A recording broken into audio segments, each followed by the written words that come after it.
Hey guys, thanks for tuning in to another episode of Going Rogue Podcast. Before we get into it, we're going to take a second and thank some of the companies and the people that make this whole thing possible. The Woodridge Farm Highland Games is being hosted by yours truly at Woodridge Farm Brewery in Livingston, Virginia. You can expect a full festival with Celtic bands, bagpipers, vendors. There will be lunch, t-shirts, and awards provided for registered athletes. We'll be offering all classes and throwing all 9 events. If you have any questions, shoot us a direct message, and signups are live right now on heavyathlete.com.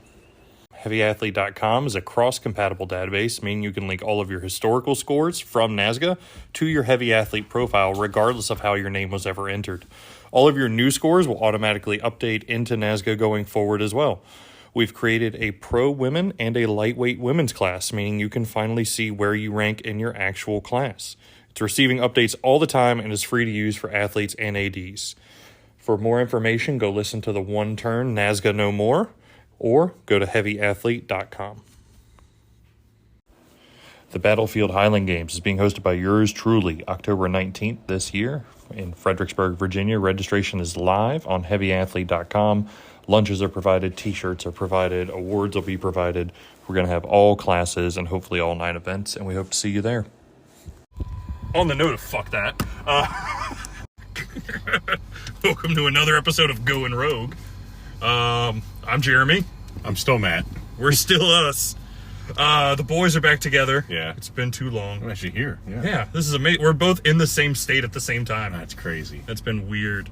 So, speaking of, do you want to start things off with the recap between last time and now? So I recorded the episode with Danny, and then the one that'll come out with another surprise guest after the Greenville games, but I didn't do a recap of it, and rightfully so, because I did bad.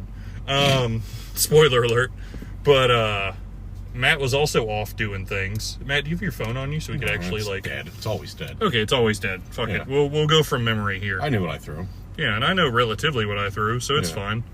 So I threw Greenville, and what game did you do betwing then and now? Costa Mesa. That's right. Out on the Westy Coast. Oh, Westy Coast, boy. Are your hips still intact? Yeah, I don't know if I should. All right, cool. Yeah. No. I've been throwing good since then. Yeah, so, good. Yeah. You took all the good juju and left with it. Exactly. Well, sweet. Then, since you're the pro, do you want to go first? We'll let you recap Costa Mesa. Yeah, so it was a 2-day festival, which was a new one for me. So the first day was Braemar, which I threw dog shit. It was a 24 pound stone. Okay. I couldn't get a good tuck on it, and I just was throwing bad. So I threw that like 34, 30. Oh, it's something. A real Super A kind of number there. A real non-top 10 pro number there. Yeah. And then, I lied. We start with hammer. We start with heavy hammer. I think I gripped and ripped like a 92 or something like that, which is real shitty for me, but not the worst. I think that put me in the best of the not hundreds. So I think that was 4th for me. Who were you? Let's right quick. Let's do a rundown. Who were the pros? It was you, Nick. It was me, Nick Aston, John Van Buren, Colin Dunbar, Matt Hand, Brian Staggs. I'm forgetting one. Was it another East Coast? No, Eddie Brown. Eddie Brown. Downtown Eddie Brown. Downtown Eddie Brown. Real All nice right. guy. So just 2-time world champion John Van Buren. That's fine.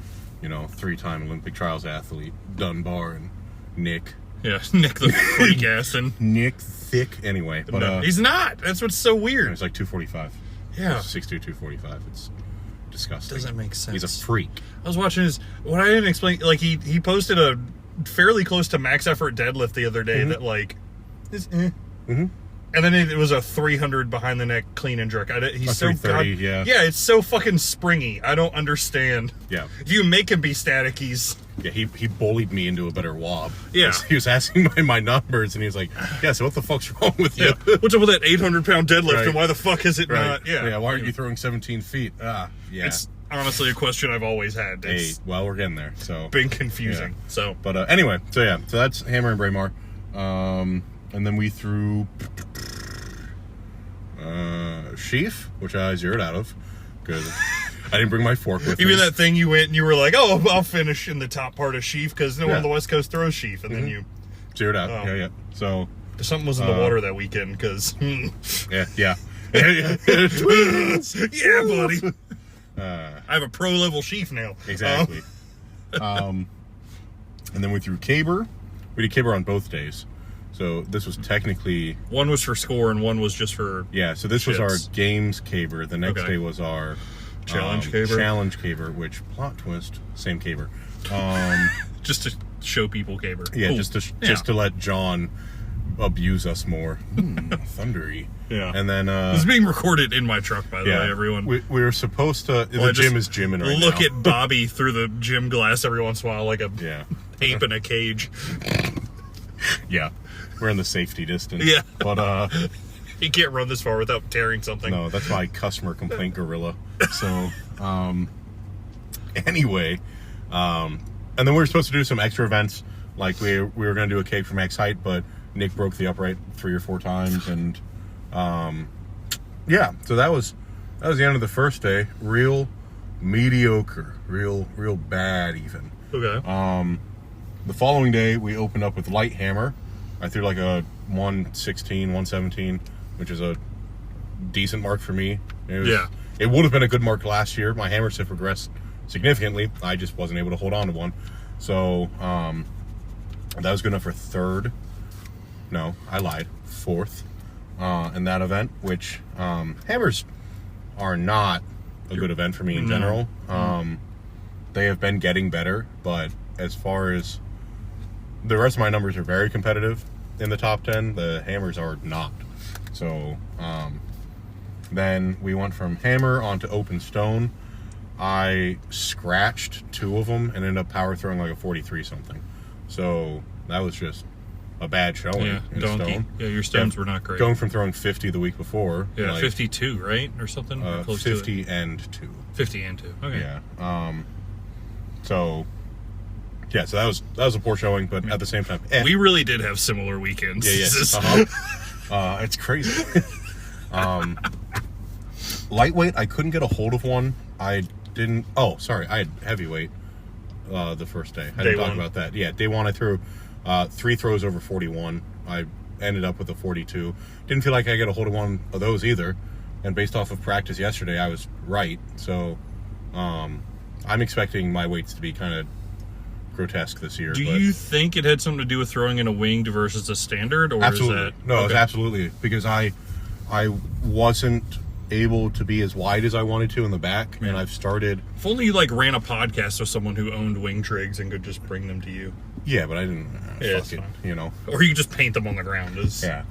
I'm just... it's fine. I mean, it's still... That was part of it. The other part of it was I just didn't... I didn't eat right during any of the games because I was waking up at 3 a.m. because there was a 3-hour time delay. So, there's some problems there. But, us East Coast athletes are struggling a little. Yeah, sometimes the things you eat, will mess you up a little. So then, anyway, back to day 2. Lightweight, I ended up throwing a 75, which is fine. That's not actually a good mark for me anymore. So that was a little frustrating, but I think that's good enough for third in that event. Wob, I finished up at 16. Because I finally got my shit back together on Wob, and then I actually hit the bar twice at 17. Okay. So, because Nick Aston was bullying me, and that's what I needed apparently. What a bully! Was a fucking victim weight to that's why we work. Me, right? What are you talking about? And then we went back to Challenge Caber, and I, still threw it 70 or 75 degrees, something poor, but only. What was only the world champion? What was challenging about that caber? Was it length? Was it weight? Was it both? It was 22 feet long with no taper. Okay. And the ground was very dry, so it would hit and skip, and actually getting it to turn was just not happening. At a very small diameter, it's probably only 110 pounds, but it was, or maybe even 100 pounds. It doesn't matter. It was not a very heavy caber, but it was 22 feet with 0 taper. So there was no. I had to run as fast as I could, pull early, end from as deep as I could, and then it would still just skip because there was no grabbing the top of it into the ground. which made for nice conditions throwing everything else, just not caber. Yeah. But again, when only John Van Buren can turn it, I don't feel bad. Like No. that's, if anyone else would have turned it, I would have felt like shit. But when only one guy can, and it's John, I don't have hard feelings. No. So we finish up with a couple of challenge events. I did a Denny style carry and won that because But yeah, I mean that was Costa Mesa for me. Clan Bacon put it on. You know, it was an IHGF thing, so Brebner was very kind to me, Francis Brebner. It was a good time. Good. Yeah. What was your overall finish? Fourth. I came in 4th of 7, so I Okay. was worst of the best and best of the worst, which is where I wanted to be. All right. Dope. Yeah. Cool. The guys that finished ahead of me are ranked ahead of me, and the guys that finished below me are ranked below me. So it was. I don't think I can say that about Greenville. I don't think you can either. But otherwise, it was a very similar day. So it was, we threw traditional order. We only did open stone, which I still find weird about games. I think it's bizarre. I understand scrapping a hammer, but why? Anyway.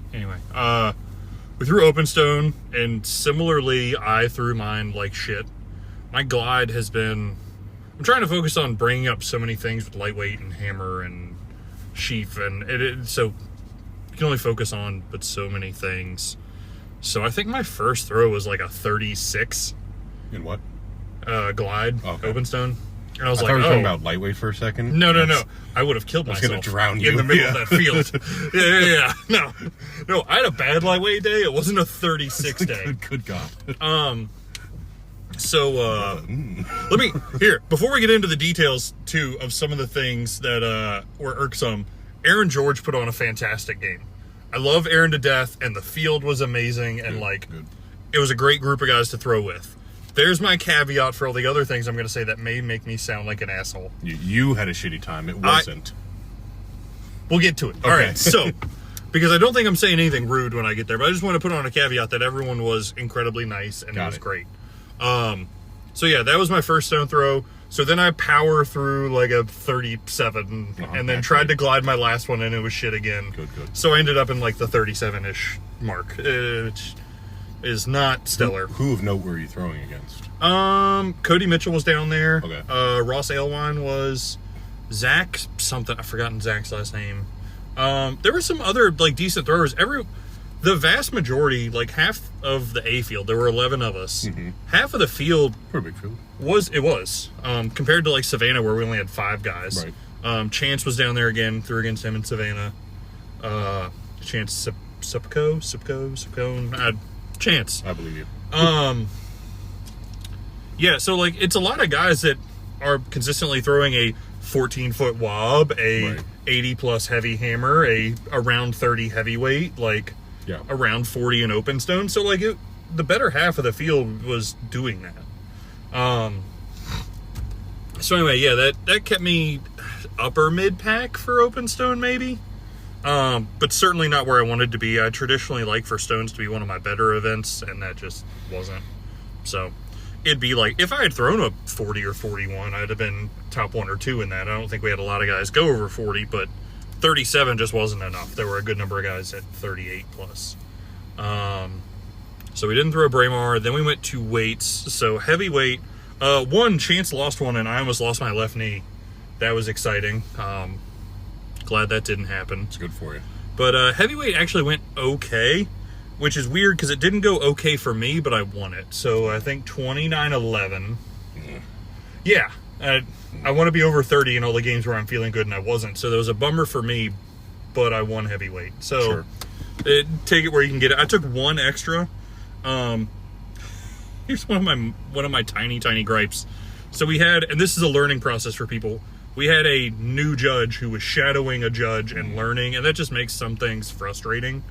Because like I won heavyweight, and I went over to ask our judge if I could take extras because we weren't moving on super fast, and I kind of got the wait a minute finger, and I'm like, I'd like to keep this positive momentum going and get a 30 something, and I had to wait for them to have a conversation with somebody, and it was fine. I'm being a prima donna, I know. So anyway, I took 1 extra, and it was in the upper 28s, and I was like, oh, it's not there today. Cool. We're not taking 2 more of those. This is not a 32-foot day. Peace out. Moved to lightweight. I want to say we already had one stoppage at that point. We had two. And the second one was very long because this is Memorial Day weekend. And they have this whole big thing in the middle where paragliders come in and there's flyovers. And it's a big deal and it's great for the crowd. For us, it kind of sucked because we were just given a time where like, hey, you're stopping at this time. Yeah. And then you're sitting down for an hour. And for us, that happened to be 2 rounds into lightweight. That was one of the nice things about Costa Mesa was they had separate fields for like sheep herding and for dogs and for dancing. Yeah. And so it really was, we got to, one, kind of go enjoy being, part of it because it wasn't intrusive to us, but also it wasn't intrusive to us. So we got to focus on throwing, which was nice. What I will say, and this will come up later because we're going to shift from a recap into a regular old one turn. Something I didn't realize is how much clans sometimes attribute to the fun of athletics. Like to what extent, and I actually had a conversation with Aaron about that later. So I now have a little more grace for waiting for opening ceremonies and clan marches, because if you're paying us to be there, then yeah, sure, come circle the field and we'll say things about your family crest, whatever. But that was a part of it, and then there was just the whole big other Memorial Day thing, which I can't bitch about. It's Memorial Day, but I did get cold, so that's just how it was. But so first 2 rounds of lightweight. No one cracked 60, I don't think. Everyone was in the 50s. Maybe one person did. I think we had one over 60. I don't remember if it was Kayshawn or Ross Alewine or who, but someone threw 60. But so what we ended up, they had a couple of volunteers come over and start marking. And we were all very confused because standing in the field to shag, you'd see them land what looked like a couple feet apart. And then it would get marked and be 4 feet less. And we were all, and that was across the board. I'm not just bitching about a couple of mine. Like, we were all a little baffled because you're standing in the field going, all right, this area is around 55 feet. Right. This one's around, and then they would pull the tape and you'd hear them shout a number and you'd be very baffled. So we came back off the hour-long break to do our 3rd round of lightweight. And I had 2 warm-up throws that actually they felt better than my first 2 real throws. Because they did let us warm back up, which was nice. And then I took it and threw like a 54, 56. So, yeah, cool. When we were all very confused because where it landed, we were all like, oh, that's a 58. That's a top 3 throw on the day. And that's not what the tape... Like, we went and checked to see if he was using the metric side instead of... Yeah. That's how confused some of us were with the... And turns out there was no metric side. They were identical on both sides, and we all just moved on with it. But it was weird. But that's a new judge learning and dealing with who you have marking sometimes, and shit is what it is. So it's not unfair toward one person. So what are you gonna do? Went from lightweight hammer. They gave us the option to throw light or heavy hammer. They said you only have the time for one, but we have the field size. So we all chose light, and I threw it bad. I threw it only a couple feet further than my heavy hammer PR. Oh, nice. So I think I threw like an 84 foot, but I think only one person threw over 90. So once again, no one really had a great hammer day, but at the same time, I definitely didn't. And so this whole theme of me just not being at my best continued. Like, I was hoping to ride that heavyweight momentum a little bit and kind of stay upper, and it just didn't happen. And it tended to be like I'd finish 5-6 places down in an event, and it wasn't by more than 4 feet, right? But it just wasn't enough. There's just so many guys in that pack and so many operating in that same area that you end up losing 5 points here and there because of a couple inches here and there. So shit happens. It was a fine time. And then we went to caber, very, very similar caber to what Matt described. Ours was pretty heavy. It was definitely over 100 pounds, and it had no taper. We had one turn from Ross, and he just happened to get, and I thought he was going to die. He was zigzagging, trying to keep it in his hand, and I don't know if the wind just blew at the right time or if it was just we were on a soccer pitch, so you're highest at the top, and then it slopes down, and he may have just ran it down the hill just enough to get it to turn over. And it was like a 930 or something. Like, it wasn't the craziest turn ever, but it was the only one we had. Were you at Greenville the last year they did it, the year I won? Yeah. You remember the guy that ran it like 150 all the way feet down the away field? so that you could turn around and run it downhill. Yes. And then not turn it. Love that. So Who was that? I don't fucking know. I was throwing with the bees. Were you? Yeah. Oh. That's the second. We hadn't met yet because you were throwing with the right. A's. I was throwing with the B's. Yep. Yeah, Matt McDougal sucks. Yep. That's how we met. That's a fun story we could tell sometime. Yeah. So, Go on. anyhoozle, Danny had the same problem when the Masters were throwing caper that you were talking about. It's a soccer pitch and the ground was really compact, and half of them, when they went to throw their caper, it would just skip. Right. With us, it was just so hard to turn. The first time I took running with it, I couldn't get it off my shoulder. Mm-hmm. Like I was running and pushing into it, and it always felt like it was behind me. The second time, I had it perfectly balanced. I mean, dead center. And I ran as fast as I could, and when I stopped, it just went nowhere. Yeah. It just stayed perfectly level in my hand. And I was like, well, this fucking sucks. And the third time, I actually overpicked it, because I was like, we're going to fuck this caber.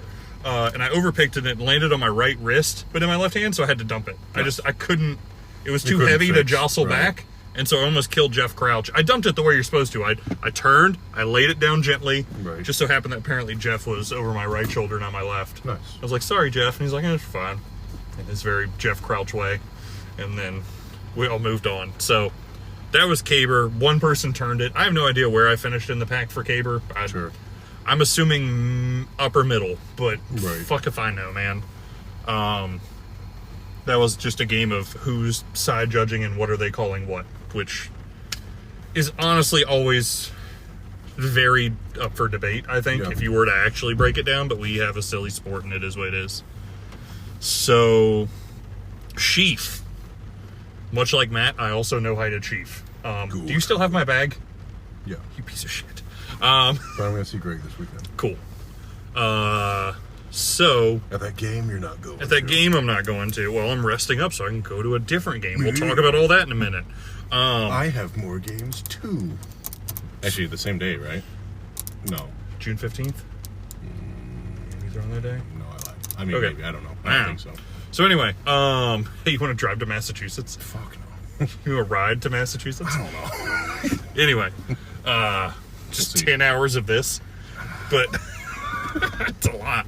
I don't know. I'm going to go to Ohio with you. My I don't ass know. can only take but so much. No, Right. we got to talk about that when we're we'll done get here. there. We'll get there. I have ADD. So anyway, went to sheaf.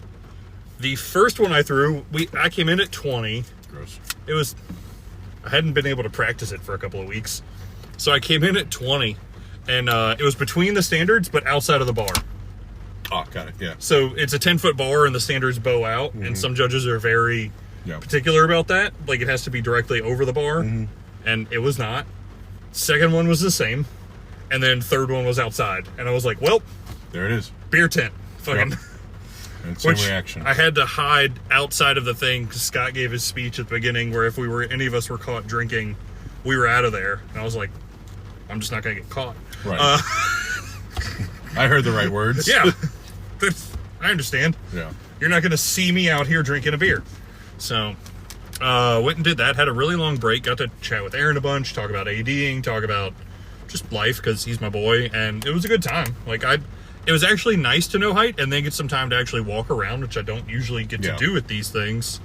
And, like, chat with my buddy I hadn't seen in a while. And that was nice. So I'm not mad about it at all. Like, no heights happen, and I got to go make the best of my day. So, fuck yeah. Got to go chat with Tom while he was watching Gwen throw it. Like, I got to just kind of hang for a little bit instead of throwing a bunch. So, it was nice. Then we went to Wob. May have been tipsy. I think I had 4 or 5 craft beers before Wob. I think in a fairly condensed amount of time. It was enough to make you feel a type of way. And hit 12 on my first, hit 13 on my first, and didn't hit 14. That's fine. Yeah, whatever. It is what it is. 3 guys did hit 14, though. Wow. So once again, like, it was just a very competitive A class. I was having this... So that's my roundup of Greenville. I finished 7th out of 11. Pretty dog shit day. Pretty bad. There you go. At a game where I was like, oh, I should be able to podium. Well, I didn't. So, shit happens. But But so I had that conversation with Andrew, Ace's husband. He sent me the AM versus Pro scores for one of the games he was at recently, and they were very close. I think it was Port City, maybe. Maybe? Is that the one? I don't know.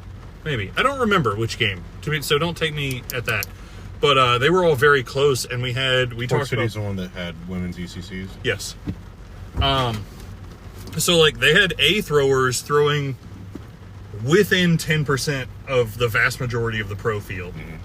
And I'm not saying that to degrade any pros, but I just think we're at a point where, like, it's kind of, we talked about this a little bit today. You have certain people who are at the tail end of their pro career, and you have certain people that are at the tail end of their AM career. And so you just have some very competitive amateur throwers. At least on I don't know if the West Coast is trending the same. They may be off generationally, because I'd imagine it tends to go in, like, 4-year waves, probably. Yeah, quadrennials. Yeah, give or take. And we're just at the tail end of one of those where you suddenly have, at any given game, multiple A's throwing 30-foot plus in a heavy and throwing 14-foot in wob and going 28 plus in sheaf. Like, numbers that a couple years ago you didn't see at the amateur level, because your people that were decent have stuck with it and gotten better. And then you have a pro class that is either really young and just made that same transition, or has been doing it for 10 years. And if it's not a heavy money game, they're just kind of phoning it in and moving on. Yeah. So I think there are 10 of us under 30. So it was just interesting to see that, like, it's happening a lot. Yeah. And in a lot of places. So it's neat. And also just the sports bouncing back and getting bigger again post-COVID, which is fun to see. Yep. Bunch of really cool ADs hosting new games at new venues. It's me. It's us. So, anyway. Yeah, that's the recap of Greenville and then my little spiel. So, 25 minutes of the pod gone. But now, we're going to just talk about shit. I mean, do you want to go into what we have coming up next before we go into... Oh, yeah, let's do that. So, on the recent horizon, and the reason I need you guys to sub to the YouTube, because I have to have a certain minimum before I can go live, and I want you guys to be able to watch these games live, because I always enjoyed doing that. Yeah. And you know what? If you all don't go do it, I'll take it as a sign that you don't want to see them live, and that's also fine. Like, if you don't want it, I won't do it. But, or maybe I will, and then it'll just be for me. Fuck you. But, it is what it is. So, anyway, what have you got? You got one next weekend. Pulaski. I'll be at Pulaski on the 22nd. Pulaski? You don't have Carroll County this weekend, or are you just going to Carroll? Oh, okay. Yeah. You're just piddling? Yeah, I'm going to throw, 3 events and not put in scores. Okay. Dope. So, just hanging out. Yeah, so some of the Barn Gym gang are throwing Carroll County. Correct, I think Will, Nina, Brandon. I don't know if Will is. Nina and Brandon certainly are. Nina and Brandon. So they'll be up there. Matt will be tagging along. Yep. And then after that, you'll be at Pulaski. I'll be at Pulaski. So will they. Okay. I'm not doing Pulaski. I've got... What else? I feel like I had something that weekend. Maybe it's just a personal life thing. Penryn is that weekend also. That's right.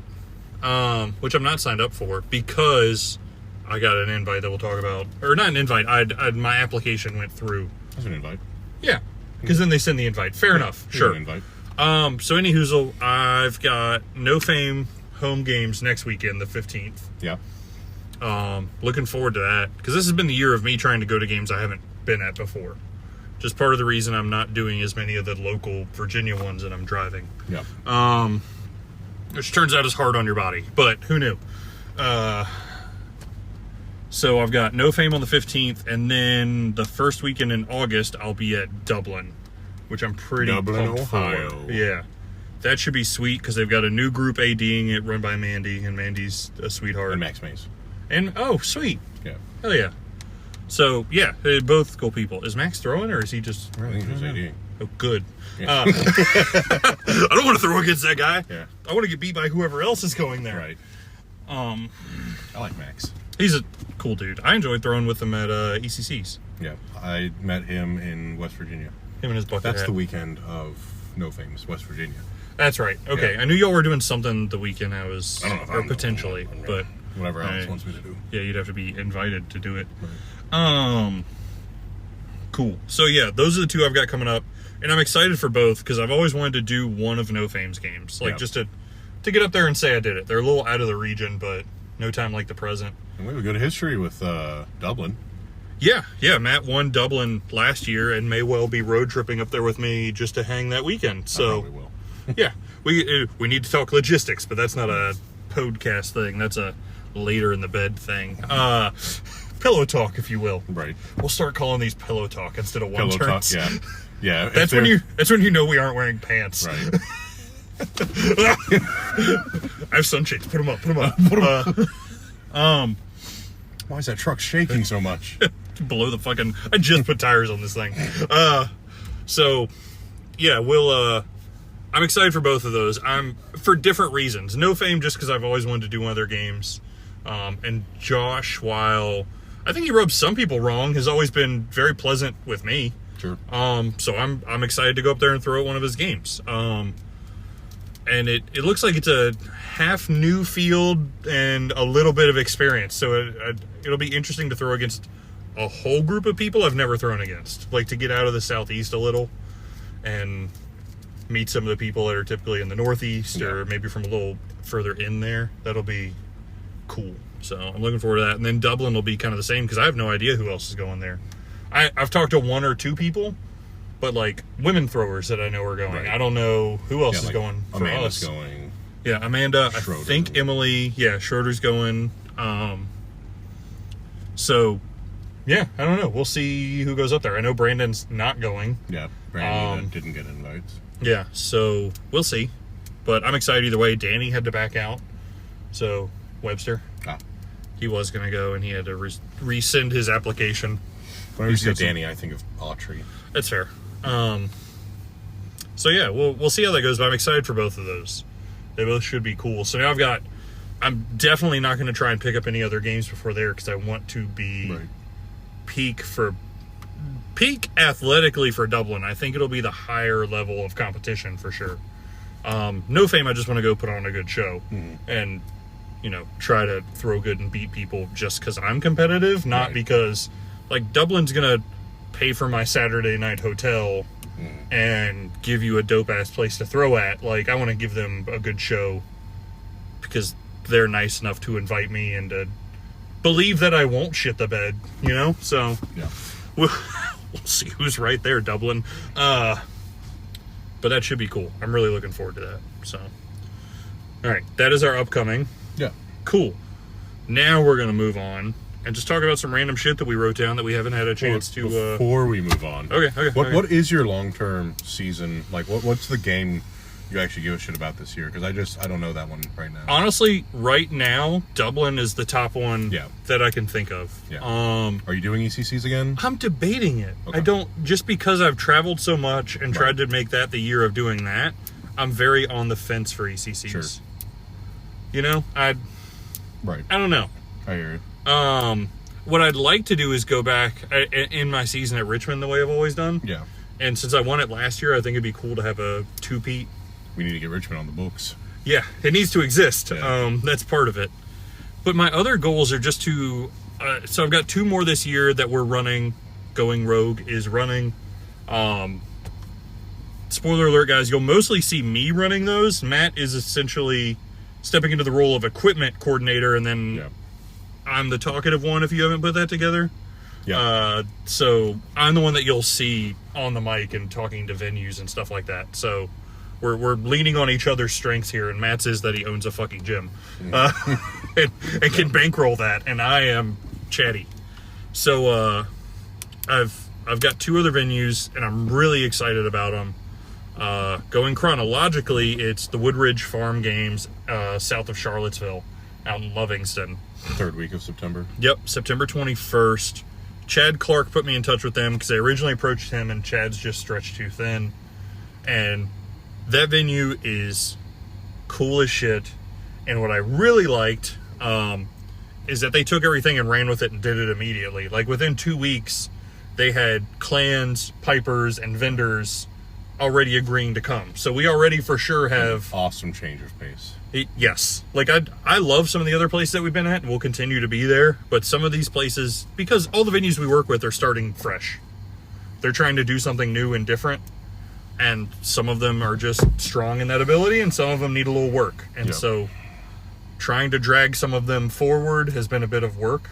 Whereas this one took the ball and ran with it. And that's fucking awesome. It doesn't hurt that it's a really cool looking place that sells beer.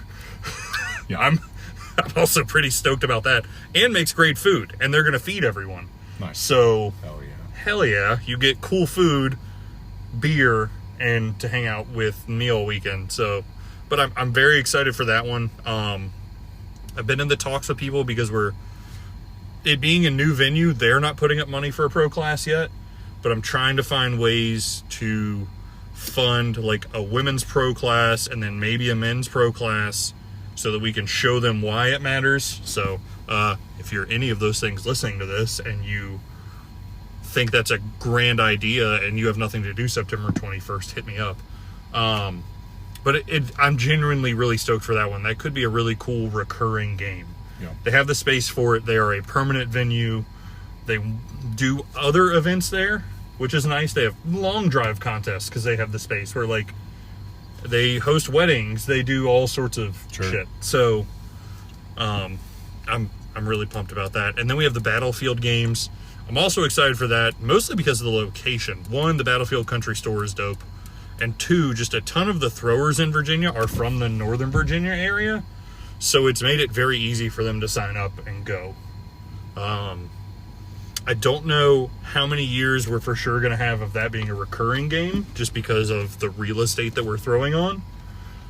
But while we have it, I'm pumped for it, because they're happy to have us.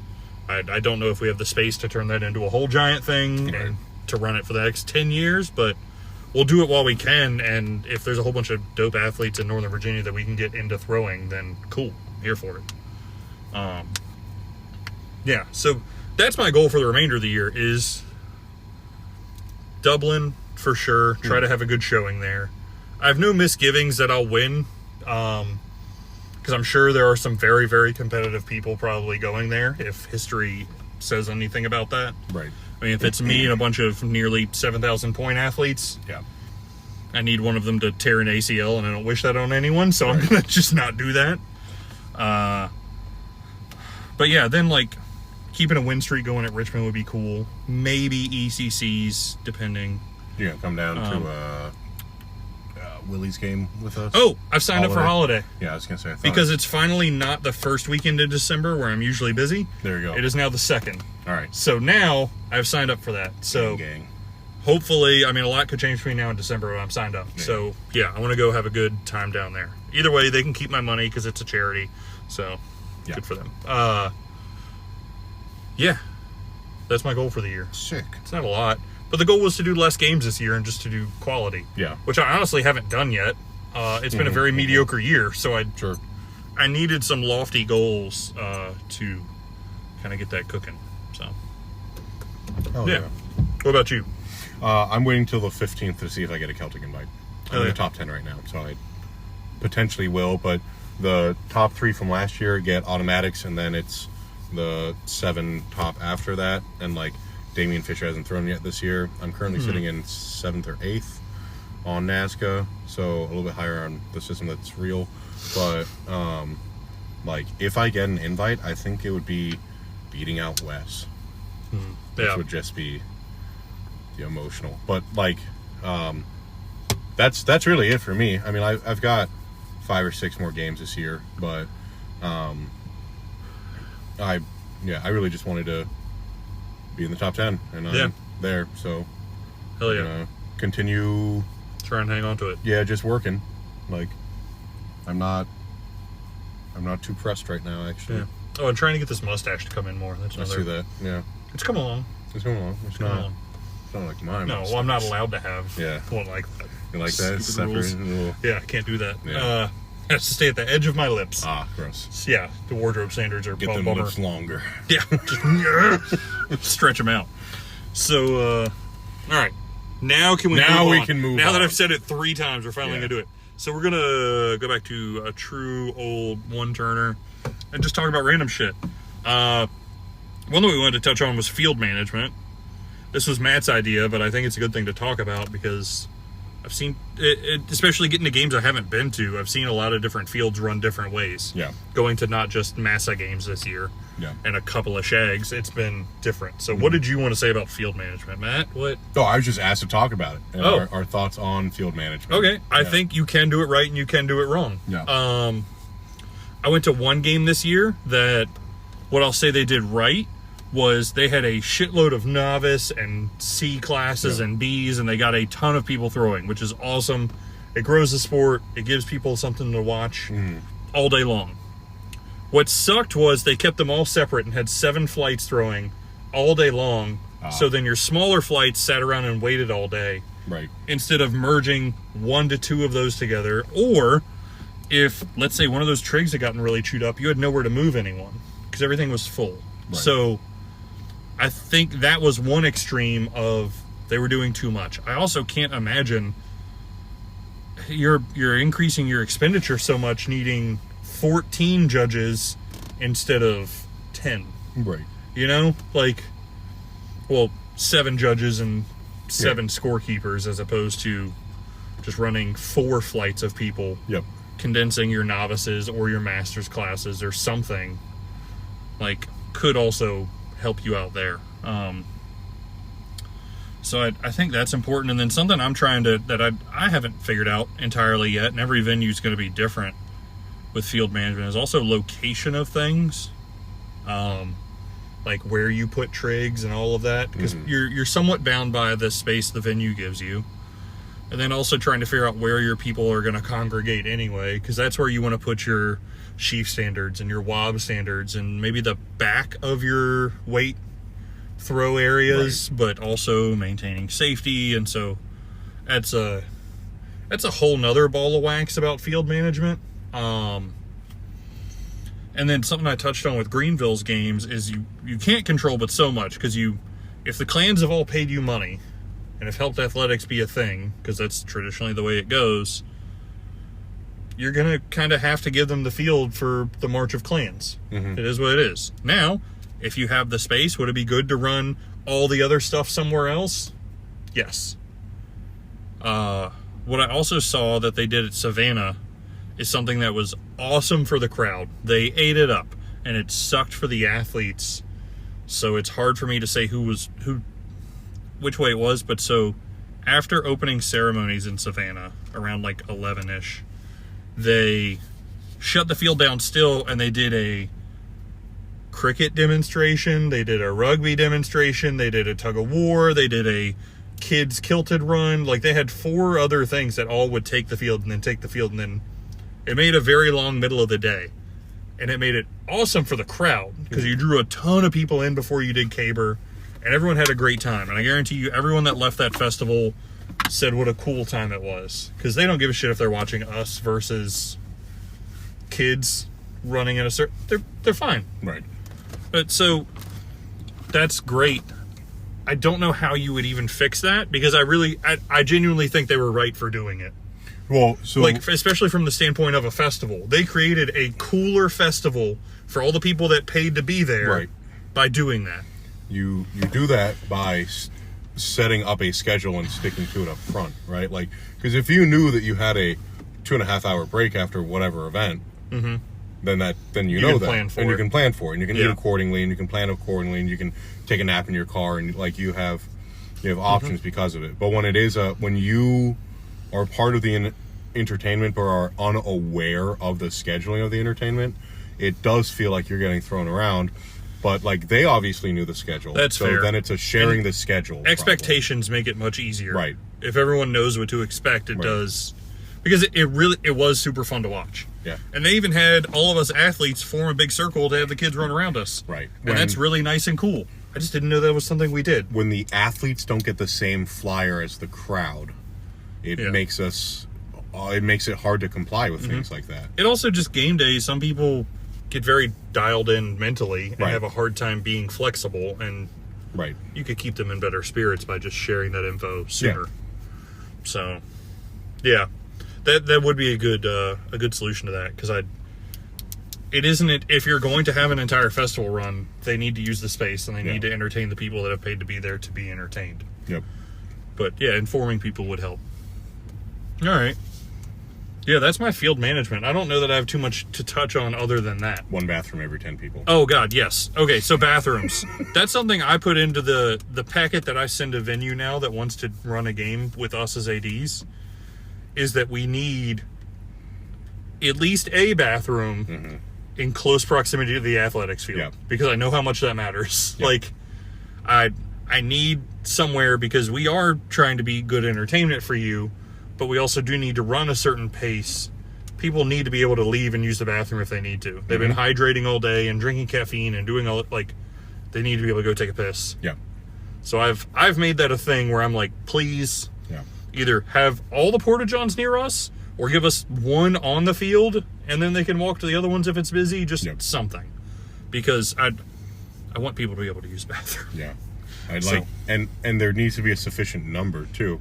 Yeah. And if you are going to put one by the field, it should be separated for athletes. Like if you're going to take the time to give us something out of courtesy, then make it actually separate. For example, at Sedalia, if you remember, I don't remember.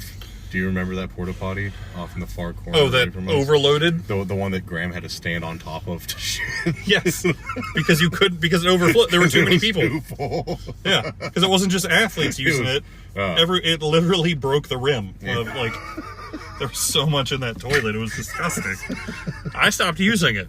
Yeah, I went and pissed in the field. It was horrible. Yeah.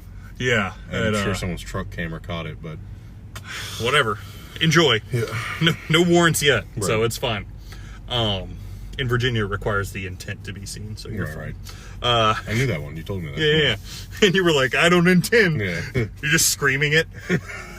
No one look at me! That's after I started, not when I pulled it out. Yeah. So, that's another good part about field management. And then, look, I'm not one of these people that thinks you need a giant athlete tent.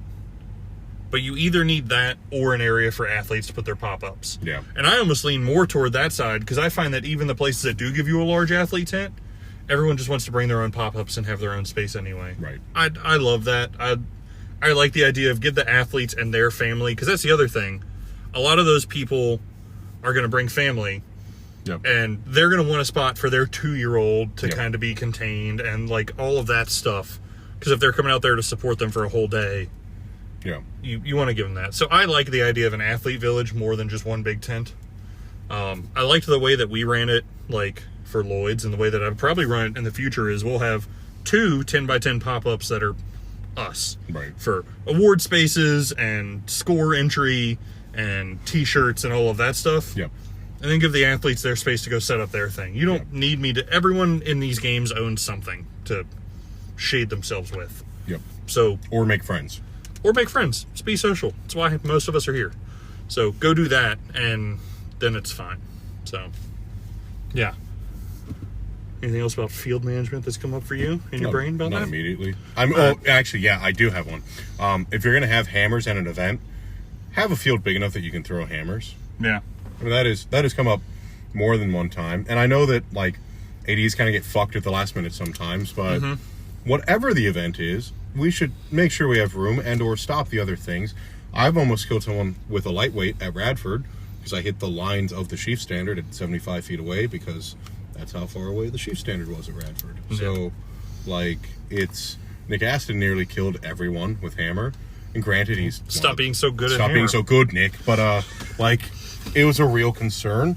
Or, like, we had a net and Matt hand whiffed one to the right and nearly hit. I mean, it went over the rope That's of the the crowd other thing. barrier. There's even not... Kayshawn lost one high, and it went over the 10-foot hammer cage that they had at Great Tartan Day. Right. So there's only but so much you can do, so you just need to put it in a spot that's smart. Like, all the hammer cages in the world are not always going to work. Just go out of traditional order and have men start at 7. Like, that is another solution for hammer. Like, we could throw hammer at most venues if you just had... You know, your pros, your A's show up at 7:30 at 7:30. All right, if the festival starts at 9, great. You're throwing hammer at 8. Yep. Like, That's often one that irks me, especially when you travel for a game that says it's going to have light hammer, and then it doesn't. I'm interested to see if Home Games is going to do hammer, because in the game description it says, and then we'll have the option to throw hammer for those that want scores. And I'm like, is this not a part of the overall? Is it something else? Like, what do you do? I'm interested to see how that plays out. Yeah. Because then I'm debating, I'm like, all my hammer use this year are trash. Do you even train it? So do I take one or two just to see if they're there that day? Because I have worked some new cues in. So take one, and then... Yeah. If I take one light hammer and one heavy, just to try and... I mean, if it's when the game's already over, you whip as much as you want. Yeah. Yeah, so we'll see. Or if you're just having a shit day otherwise. All right. Is that it for field management? That's all I got for now. All right, so... it's kind of continuing down that side of half athlete, half AD, how to make athletes feel like they're appreciated, specifically via awards. Yep. Talk about your Richmond award experience. I think that's a good... What award? Right, I think that's a good... Or the Mountain State one? Or Mountain State. I mean, the 2 games I won last year and didn't get anything. So talk about those and then talk about Woodstock as a comparison. Okay. So Mountain State was the first A game that I ever won, and I got nothing. Literally nothing. And that was it, which was kind of a bummer. And here's the thing. I think if I had won a couple of games by then and then that happened, I wouldn't have cared. But I would have liked to have had something for, like, my first quote-unquote real win, you know? And then at the end of the year, I won Richmond, and they did give us the little tiny medals for placing per event. Massa does little 2-inch pin medals for per event. So I left with a handful of those because I podiumed every event. But that was also it. So, yeah. Uh-huh. That was it. That's all there is to say. Yeah. And it doesn't make people feel good. I'll tell you that. And I've thrown very few Massa games this year. So I love the people that run it, by the way. Don't take this the wrong way. But, like, I've decided to put my energy elsewhere for a season and see what happens. Sure. You know? And I know there's a lot of reasons that they did that. But, yeah, the people aren't going to leave feeling appreciated. Like, it was my second win of the season. It was Nina's first game win ever. She got nothing.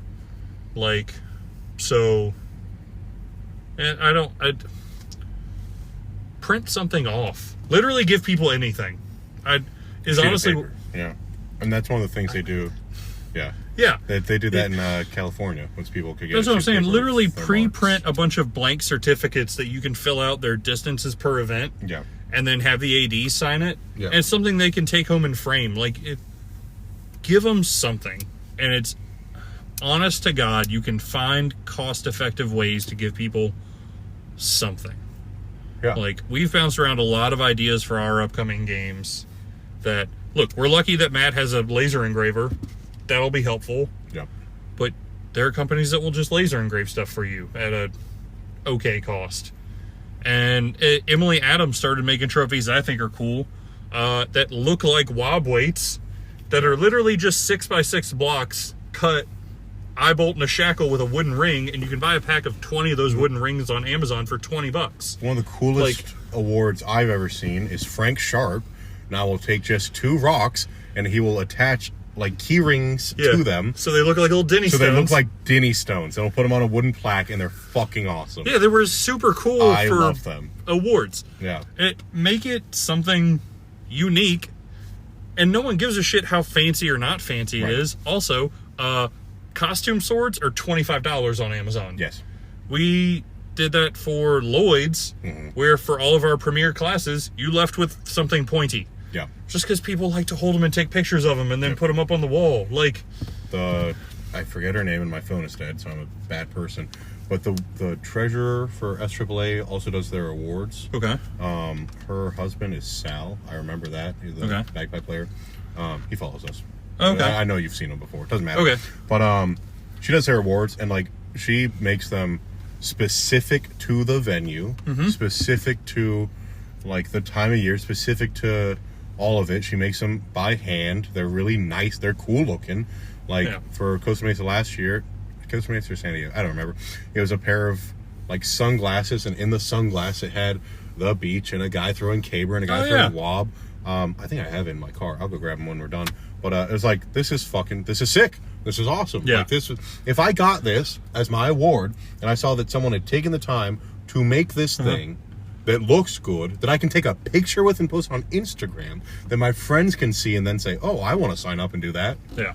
Then that's great. Lloyd's donated a lot of trophies for their game this year. Right. It was their contribution to the games. The plaques are pretty cool. The little plaques with their little Celtic bear and bunny on them with the little dagger that hangs on them. Yeah. They're fucking sick looking. The plaques were like a Warhammer 40K arena set. Yeah. Like they were terrain based. They had moss and stone on it, and they were... You could have put it down and put a figurine on it. It was fucking cool. They were really cool looking, and you have like a very unique thing to go hang on your wall. At Whitstock, Jerry's wife is a seamstress. A seamstress, and so she cuts out, because it's Whitstock, if you didn't get the pun, it's very hippie-ish. Right. And they're little denim circles with beaded necklaces that they embroider Whitstock and the year on. It's fucking great. No other trophy I have look like those. Right. All the ones hanging up in my office are very clearly from Whitstock. Yeah. They're cool. Like... Are mine still in your office? You're one, yeah. Nice, hell yeah. So, yeah, they're neat, they're unique, and they're not expensive, and they're great. Yeah, athletes appreciate having something and knowing that you gave a shit. Yeah. Is honestly how you make athletes feel appreciated via awards. Yep. Or give me money. Like, yeah, either way. Dude, I was ecstatic when I showed up to one game and they said, hey, our top three, like, even in the AMs, winner's getting $100, second place is getting 75, third's getting 50.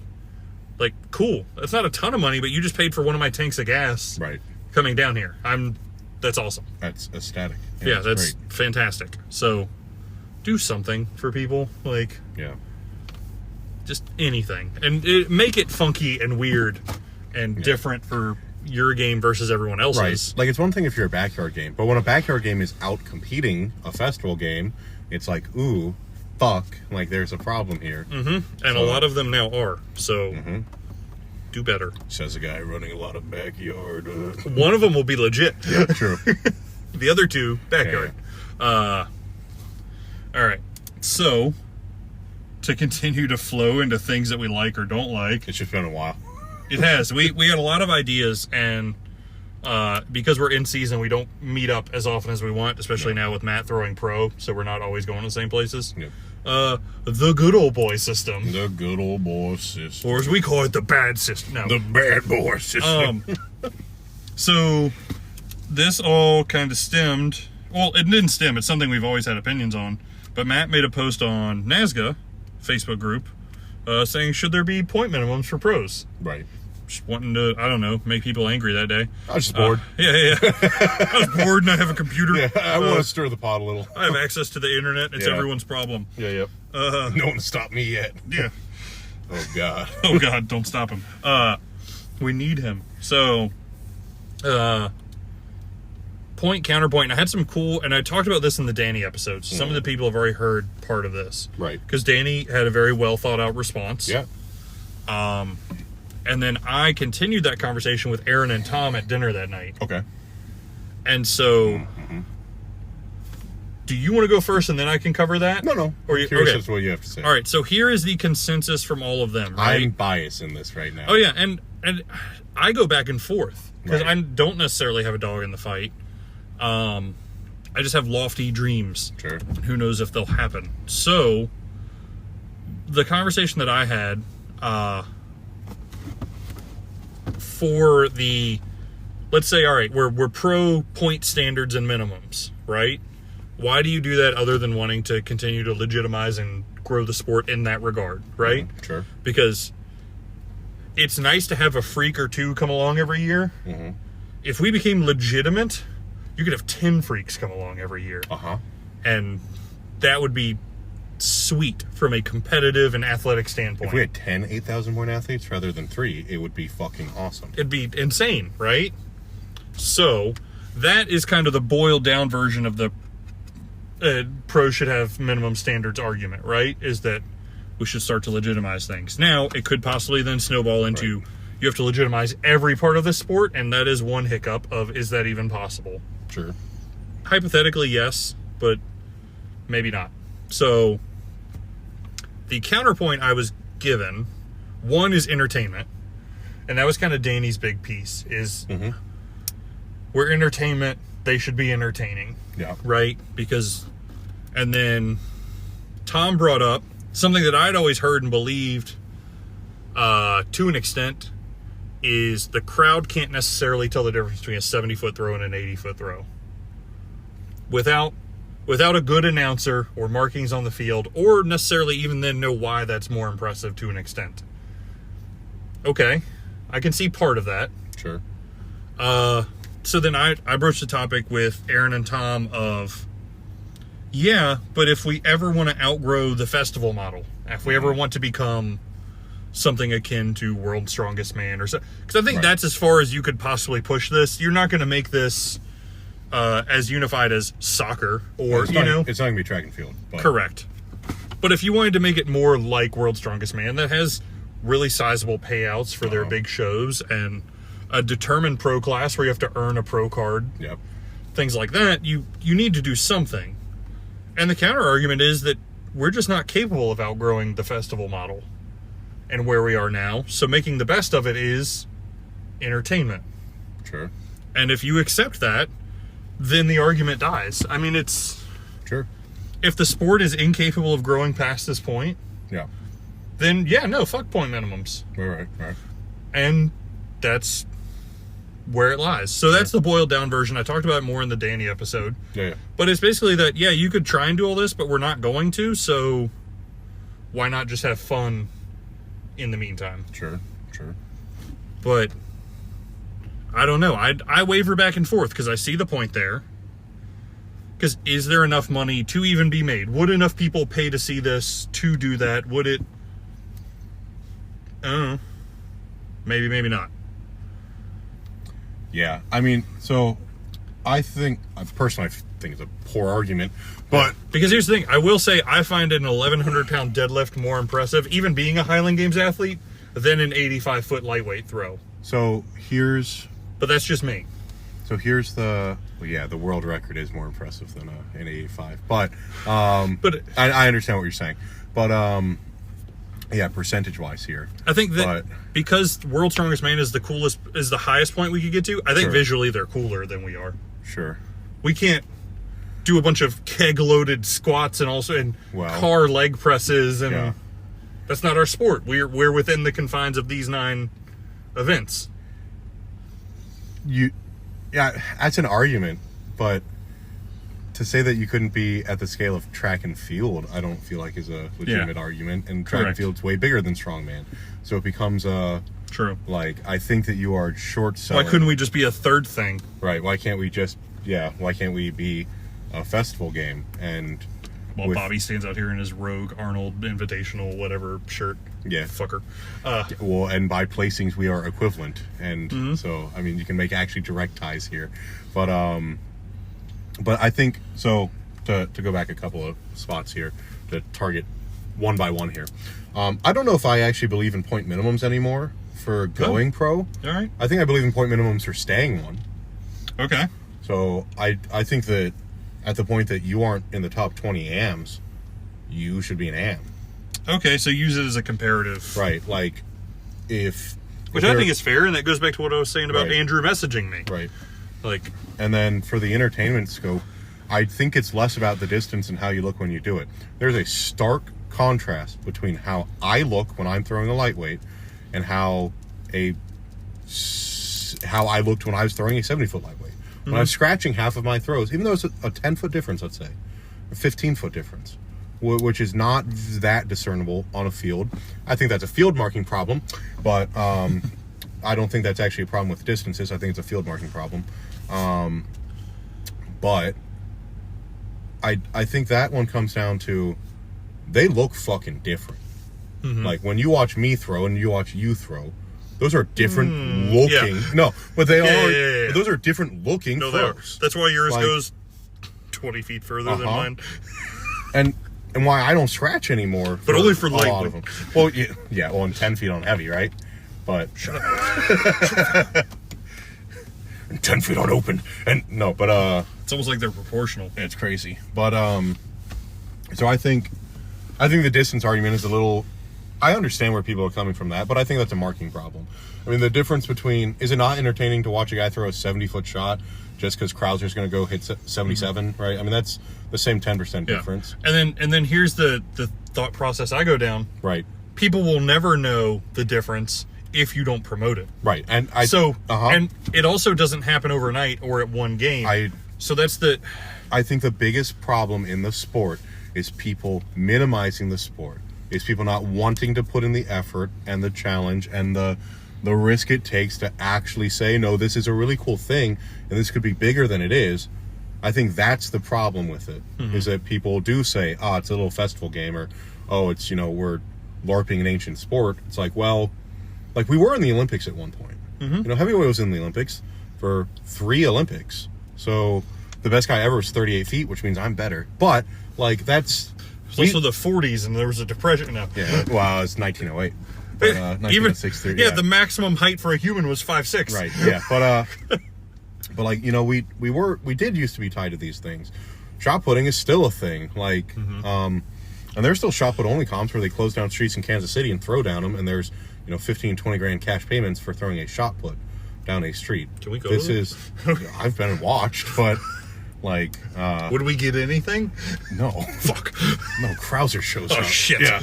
If you're not throwing 70 feet. Look, I don't know what meters is, but I know 22 of them's real far. Yeah, no man's throwing 2350 something. But anyway, like, I think the pro debate I think it breaks down into 2 camps. You either think the sport is cool enough to have validity and be pushed to a higher level, or you don't think that way about the sport. And if you don't think that way about the sport, I don't actually know if I give a shit, right? Because there are people that do care. Here's what I will say. It made me a little sad to hear that people who I do love and respect said, we can't grow any more than that. Because I'd like to, the hopeful part of me wants us to. Like, well, and they never will.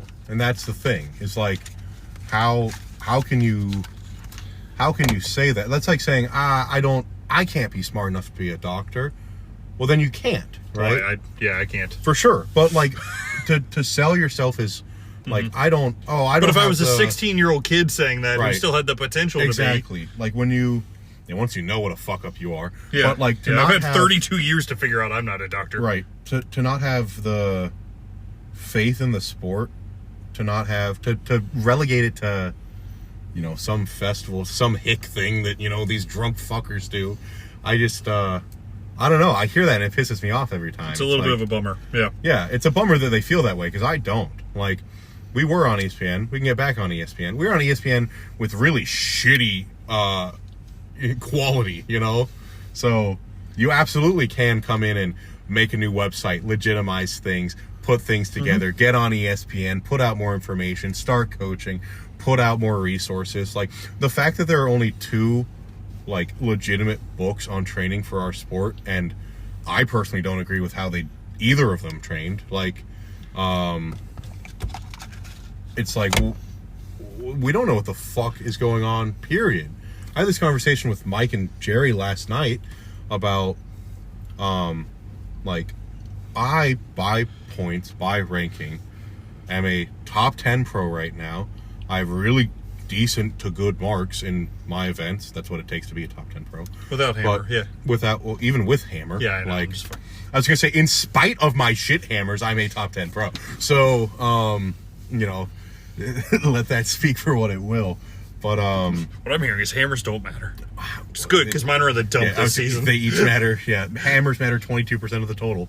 But like, I'm still having cues that are changing the way I think about it. I've completely changed the way I think about my weight throws, and it's like you have guys that are throwing mid-high 8 or within 10% of world records. I talked to Van Buren about this too. That are within 10% of world records that still don't know what the fuck they're doing, and you don't think this sport has the potential to be something even half the cooler. guys that are beating me at lightweight are worse lightweight throwers technically than me. Right. But mine's just falling apart somewhere in there, and my brain hasn't figured it out. You don't think that if we had 4 or 5 superstar, athlete throwers, like at the point that we can actually have, a Caitlin Clark, you don't think that it could pop off? That's, I don't know. I think that's bullshit. I think it takes one person to do something cool. Caitlin's a great example, because who the fuck saw that coming? And then none of us. In 1 year, the WNBA viewership fucking went insane. Is profitable currently. Yes, for the first time in ever. Yes. So it is a little bit of a bummer to say we'll never outgrow that, because then you will never. It's one thing for athletes to say. When AD starts saying it, that it becomes frustrating, because that is what athletes will believe.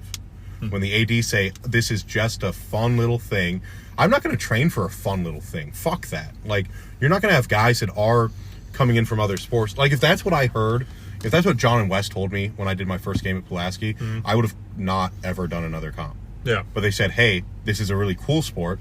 They have a world system. They have a national system. They have you can compete internationally. This is something that outside of culture is very cool and has a competitive outlet, has a top-level competitive outlet with guys that are coming out of the Olympic trials, with guys that are, like, pro athletes in other sports. Yeah. Like, the top of the top, like, the top 10 guys aren't anything to fuck with. Like, they are all good in their own right athletes. Could have been pro at other sports.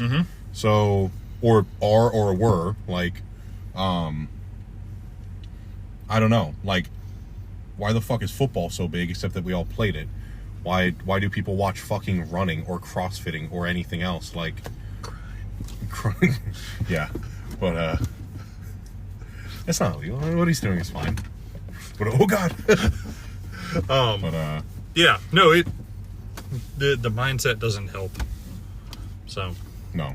All right, now that we've depressed ourselves. Yeah, so that's that. All right. I think where we were actually we were supposed to be talking about the good old boy system, and we got... All right. So why is the good old boy system an okay thing? Okay, yeah, so now we've delved into the deep philosophical thing. Right. So, the good old boy system. You know what I can use as a good example for me, possibly. This is without actually knowing what goes on behind the scenes, is Dublin versus Grandfather. Sure. Both are invite-only A games this year. Got it.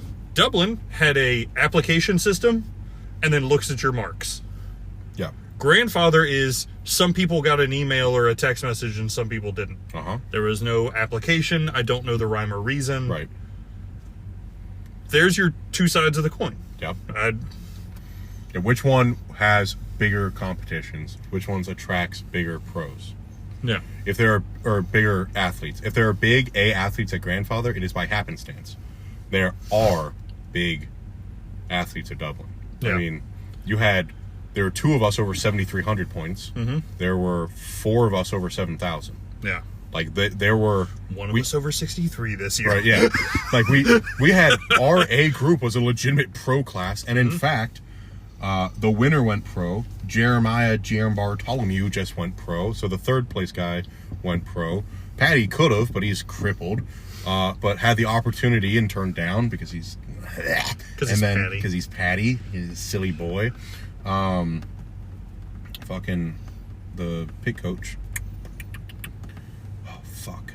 We talked 2 days ago. John Yeoman could absolutely go pro. Yeah. But has a young child and was switching colleges and has a full career and, like, just cannot take Saturdays away from, being a nationally recognized strength coach. So, like, he's busy. But John could be a pro. Yeah. So... I mean, he threw a 60-foot open and a fucking 17-foot wob. Jesus Christ. Like, yeah, he's fine. But he came in second. Get raped. If he goes, yeah. If John goes, he's winning. God damn Sorry, bud. That's fine. I know what I'm about. If I throw a 14-foot wob on the first or second try there, it's a good day. Yeah. No, I think that is the best representation I can give of, like, a real-world example of one or the other. And it doesn't make it would not, in that sole regard, make Grandfather less of a cool game than Dublin. I'm sure it's a very cool game. That's what I don't... love an invite. But I wouldn't mind going. Yeah. It's a bucket list game for me. I'd like to go because I've heard very mixed reviews. Right. Some people have gone to Grandfather and absolutely loved it, and some people have gone and hated it. Right. And I'm curious to find out for myself, because I don't necessarily... There are half a dozen people who, if they tell me something, I will take it as gospel. Uh-huh. Everyone else, I will go, oh, I'll take that into consideration, and then I want to go find out for myself. And so far with Grandfather, I want to go find out for myself. Yeah. Like, I'm curious about how it would go. So I'd like to find out. Don't know that I ever will, because if the answer of getting in is, oh, we got to talk to the right people and say, ooh, can I go? I'm not doing it. No, I'm not. I just... Like, it's not my bag. So, yeah. Yeah. It'd be like that, you know? But... I don't want to get invited to something because I was friends. Like, that feels like, what's the word? Nepotism? I think that is the word. I think that's the word. I think it feels like nepotism to me, and I don't fuck with that. So, like, and here's the flip side to that. I like merit-based systems, personally. Yeah, and I will say there's a difference between that for pro models versus AM models. Amateurs aren't making money, so who the fuck cares in the long run, right? Sure. If you got invited over me... If you get invited to a little club thing, who cares? That's what I'm saying. So, now, I think some people are going to have stronger feelings about it when there's money on the line, because if someone has worked their ass off to be a better person than you at a paid thing, and then you take the place from them not being... When the score is marks, I mean, the sport is marks. We have a system that ranks you. If money's on the line, you could make the argument in terms of ethics, something I don't understand well enough to actually do it, but I think someone could, about why then it's a shitty system. Yeah. And I even understand... I understand at some point. I don't like it. I understand. I understand that I will continue to get Moz invites, even if I am a bottom tier pro, because I live 10 minutes from one of the fields. That I will have a Richmond invite by quality of being there. I understand that, Nick Aston, even if he wasn't a good pro, will probably get that Colorado invite. I understand that, what's his name? Colin Dunbar lives 5 minutes from the Costa Mesa field, and he will get that invite, even if he wasn't and like everyone I've named so far is a top 10 pro. But I think part of that too is not necessarily good old boy, if it just makes business sense. That's just logistics, right? And I understand when it's just logistics. What pisses me off, and this is me being a dick about this, or being I don't know if jealous is the right word. Confused by the system is what it is. What pisses me off is when I see guys that are getting invites to like prestigious games when they're being flown halfway across the country that just haven't done anything. Like, that are for reference 20% worse than someone like me. It's like, what is, like... And then some people will tell you that that's a shortcoming on your part for not networking, and... Sure. Because there are ADs that don't go by NASGA. Yeah. They just go by what they hear about. Yeah. And I, understand. And that's... If that is the critique of me, is that I didn't butter people up, that is a fair critique. You know what else I like about that? And the reason I hope we keep doing this podcast for several years is to see how these things change. Because I'm open to it. Right. I'm totally fine with having an experience that changes my mind about all of these things. Right. I've had my mind changed about people. Yeah. I would like to think that some people like me more now. I know a couple people don't. Sure. I know a couple like you less. Yeah, that's for sure. But I will say that is my other thing. And like starting to run games has also made me consider some of these things differently. So I'm looking forward to that experience of actually now knowing a little bit of the other side, because it does kind of it makes me think about it a little bit more. As an afterthought here, I'm not bitching or moaning about any of this. Like I've been a pro for less than a year, and I already have 12 games in under my belt, and I have more scheduled for the rest of the year. I still have 6 games.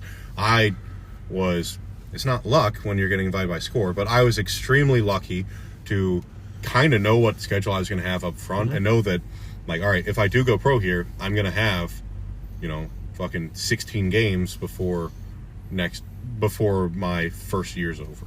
Like, So the problems with a lot of people going pro, the problems that people are facing of trying to get into games, I didn't have to deal with that, which has calmed me down a little bit. But that was the big scare of like, hey, if you do this, are you going to ever be able to throw again? And it was like... Which is why some guys, who was it? Freed. Right. He's got no games near him. Right. Dude's a monster. And he's now going pro. Okay, in good. Canada. Oh, yeah, okay. He's opening up in Canada, yeah. Okay, good. But, like, so you could have that problem. Yeah. Like, there may be 4 or 5 AM games near you and just no pro games. Yeah, I was going to say, he's going to throw in 4 or 5 pro games, but the 4 or 5 are going to be merit-based, and he's going to get to Celtic, so... Yeah. So... Like... Yeah, it's a thing. All right. There's a bunch of... Shrimps is bugs. Shrimps is bugs. That was another thing. They are, in case yep. you were wondering. Touch on beta feature real quick. Okay, I was like, beta fettuccine. I can't read my own handwriting. Beta fettuccine. That's what you're made of. Cream sauce. Go on. Yeah. In betas. All right, so beta testing on Heavy Athlete. One, if you haven't made a thing, please, for the love of God, go do it and claim your scores. I see a bunch of you mofos that have made an account and then not claimed your historic scores. Why not? It's 2 more clicks. Go do the thing, because the more of you that do this, the sooner we can get off of Nazca. People are switching over already. Yeah. Big organizations. Shout out to Danny. He is going to start inputting all of his scores on Heavy Athlete first. You need an account. Just go make one. I have posted on both of his Facebook things offering my help, to where if you have a problem that you and Danny can't figure out, shoot me a DM. Danny Webster, Masters Nationals. Yeah. However, I also did post the link to the YouTube video on how to claim your historic scores and all that. So watch that before you bug me, please, because I can't have the tens of you all doing that at the same time. But it's simple if you just take a second and look at it. And then you will never need to reclaim them. Yeah. Talking to you, Timmy. This is, once you claim your spelling of your name, however many different ways it's in Nazca, as long as it gets entered as one of those people, it will still automatically link to you. Right. Unless the AD finds a new creative way to fuck up your name, you don't have to reclaim anything. Yep. It'll all be in one spot. And if it does, you just claim that one. Yes. You just add that. You don't have to subtract anything prior. You just claim the new one. He or she. Yes. I didn't mean to. No, I was talking to Timmy.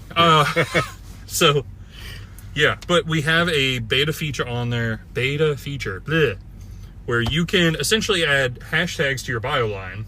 Yeah. That will then group you into whatever you've made them. If you want to do hashtag going rogue, right, don't do it. It's mine. But Matt has hashtag Massa on there because it's an organization that he throws with. You could then click that hashtag and see where everyone that is claimed to be a part of the Massa group ranks. Yep. That way, if you just want to see the people that typically throw, or if you have one of these throwing clubs, like so any of them. The utility of this is, for example, if you put, your hashtag Wits Warriors on there, because you're part of our local throws club that Jerry Witzman is running, then you could compare yourself to everyone else in there without having to pull up 17 tabs. Yep. And there's that. There's 1,000 of them. There's Schaefer Park Throwing Club that the hand group is up there with. There's OKC Yeet Club. I'm just listing but literally heavies. Any of you guys, you could just make your own hashtag. All of you put it in your bio line. And then anytime you want to see all of y'all's scores together, we are continuing to add things. You can do that. Continuing to try to grow here. Yeah, and we're trying to give you guys cool, fun things that you would want. We're trying to make it better than just a fucking backyard game that's already hit its capacity, because that's bullshit. Yes. So, if you want to beta test, email the email that's on there. TheHeavyAthlete@gmail.com, I think. Right. It's on the Heavy Athlete website. Scroll down to the bottom. It might be the Instagram. I think it's on both. No. I'm saying The Heavy Athlete. I think it's the Instagram. Oh, okay. I thought that was just Marty, the Scottish Mermaid. Well, that's the name, but it's the... It doesn't matter. Whatever. Or there's a Discord link at the bottom. Yeah. You can also go there and just join the Discord and just tell the programmer, Mike, that you want to be added to the beta. Yeah. He'll try and add you on because we just need to stress test it. I can't promise it'll all be smooth. If you followed Heavy Athlete from the beginning, there's bugs to work out. Yeah. Shit happens with new websites that we are constantly adding people into. But we're growing. And that's how you do it. So, like, if you have a problem, we will fix it. I can't think of any problem that we haven't resolved in under 48 hours so far. For the most part, yeah. Yeah, like, so if you have an issue, you forward it to me, you forward it to the email on there or something, and we get it fixed. Yep. So sign up for the beta feature, try to get your little local throwing club to do that, and you guys can see if it works. And if it doesn't, you email him and say, here's the issue I'm running into. And he checks that email daily, and then he'll try and fix it. Yeah. The end. Mm-hmm. Yeah. That's it. Hell yeah. Anything else, Matthew? Nah, that's it. I'm gonna go play golf. Oh. What the fuck? I'm gonna go play Top Golf. Or I'm gonna smack Top golf. I'm not Okay. golf. I was like, you're playing golf? No, It's 5:30 in the evening. I'll do what I want. Okay. This is night golf. This is the part of golf I play. Just whacking Go people's smack windows. balls, yeah. All right. I actually play like polo where you're driving the cart and swinging. Yeah. But, yeah. All right. Well, that's it. Yeah. Thanks, guys. Peace. All right, guys, that wraps up another episode of the Going Rogue podcast. We got a couple more sponsors we're going to mention. If you like what we're doing and want to support us, the best way to do that is by supporting them. So please keep listening for just another minute or two. And thank you guys for being here.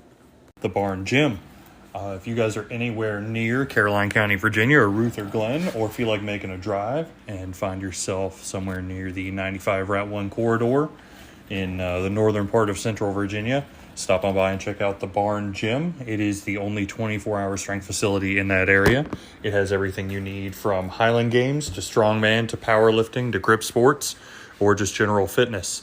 You can find them at thebarngymva.com, on Instagram at thebarngymva, a period between every word, or you can email them at ltgthebarngym@gmail.com. That's L as in Lincoln, T as in Tom, G as in George, thebarngym@gmail.com. Check them out. The one and only Badger Highland Games Supply. If you are looking for any and all equipment related to the Highland Games, reach out to Greg Martz. He runs Badger Highland Games Supply. You can find him on Instagram or Facebook by searching Badger Highland Games Supply. He's got a full price list: hammers, weights, sheaf forks, sheaf bags, anything and everything you could need. He's your man.